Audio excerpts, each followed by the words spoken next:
il y a tout juste quelques jours, Halo 5 Guardians est le deuxième épisode principal développé par 343 Industries. Un challenge difficile à relever dans la mesure où un certain nombre d'éléments et de codes, notamment visuels, ont déjà été installés par Bungie, la précédente équipe.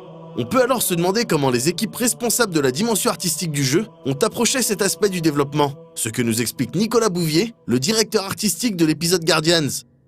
Une franchise, c'est comme un genre d'organisme. Il y a vraiment, c'est très organique, c'est quelque chose qui change et c'est une espèce d'entité dans laquelle on doit prendre les éléments du passé, les combiner avec les éléments du futur.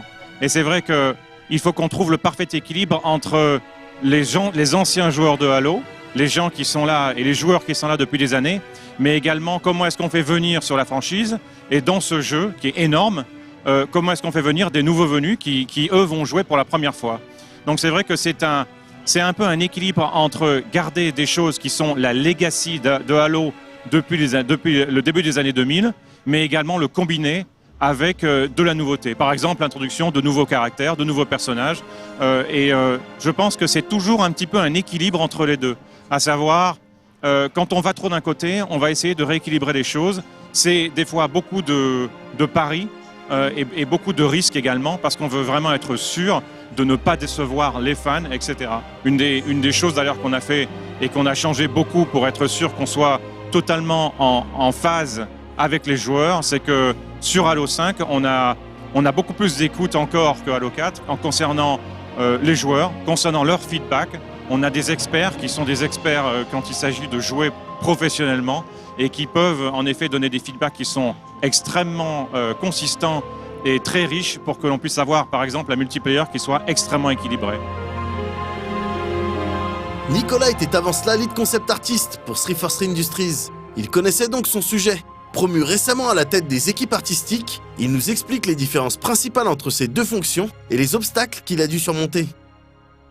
En fin 2013, début 2014, Kenneth Scott, qui était le directeur artistique de Halo 4 et qui avait commencé sur Halo 5, est parti. Et donc je me suis retrouvé du jour au lendemain à voir Josh Holmes, Bonnie Ross qui m'ont dit « Il faut que tu prennes les rênes de la direction artistique de Halo ». Donc je peux vous laisser imaginer que je ne m'attendais pas complètement à ça, même si en effet ça pouvait arriver un jour. C'est quelque chose qui prêtait à réflexion et sur lequel je devais vraiment réfléchir. Ça a été un challenge parce que c'est s'adapter à un nouveau boulot, s'adapter à un nouveau rythme, des réunions en permanence, beaucoup de pression, bien évidemment, dans la mesure où quand vous devez en effet faire des reviews et donner des feedbacks à beaucoup d'équipes, c'est autre chose que d'être manager pour une équipe de concept art de 12 personnes. Là, on parle de beaucoup de monde qui ont besoin d'avoir des feedbacks en permanence. C'est quelque chose de complexe.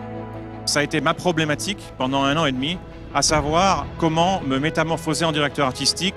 Et la chose la plus importante, c'est que quand on est lead concept artiste, on est manager, on a une équipe, mais on a 12 personnes.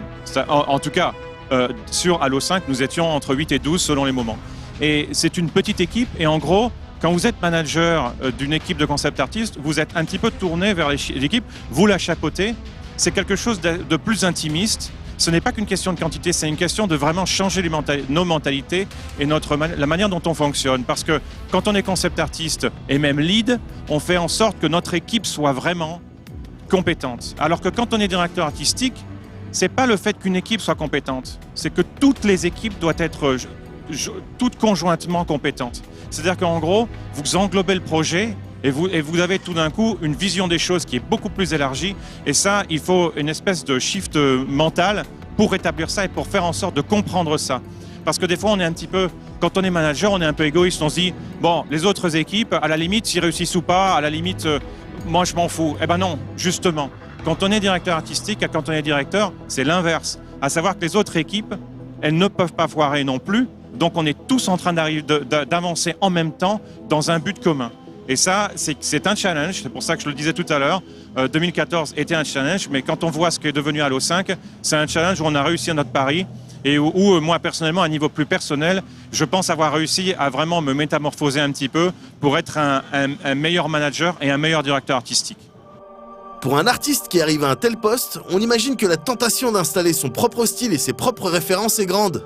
Simplement, pour contenter sa fanbase, la franchise Halo doit répondre à un certain nombre d'attentes. On ne peut par exemple pas décider de changer totalement l'aspect d'un Banshee ou de retirer cette dimension comique à un grognard.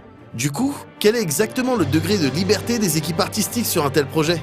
Quand on produit des assets, c'est-à-dire vraiment du data, des concepts, des images, des environnements, c'est un peu du cas par cas. C'est-à-dire qu'on réfléchit en permanence, on a des réunions pour voir à quel point on peut innover sur certains véhicules, par exemple.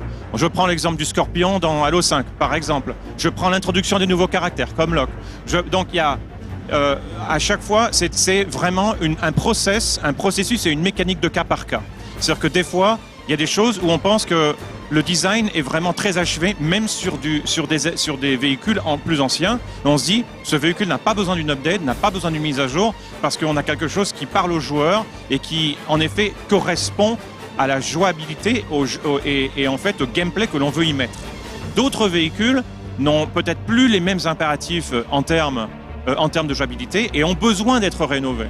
Donc, encore une fois, c'est très sélectif.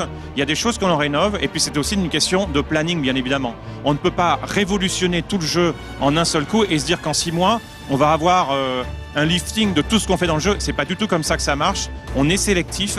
On veut vraiment donner du contenu qui soit au top. Donc, on met des fois du temps et de l'énergie pour vraiment faire en sorte que chaque véhicule et chaque élément que l'on implémente au gameplay et aux phases de jeu soient des choses qui ont du sens et soient des choses qui ont un impact visuel qui soit très conséquent. Donc, pour répondre un peu à votre question, je pense que encore une fois, c'est encore une espèce de fine ligne où on est un peu en équilibre sur cette ligne.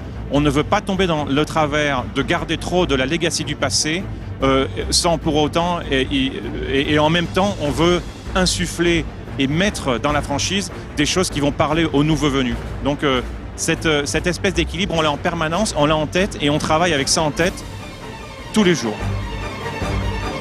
Halo 5 arrive effectivement à combiner classique et neuf, même si les nouveautés se situent principalement au niveau de quelques mécaniques de jeu. On vous invite d'ailleurs à jeter un œil à la critique, dans laquelle on s'étale un peu plus sur ces dites innovations. En attendant, on souhaite beaucoup de courage à Nicolas dans son nouveau poste, en espérant avoir une prise de risque un peu plus importante dans le prochain épisode.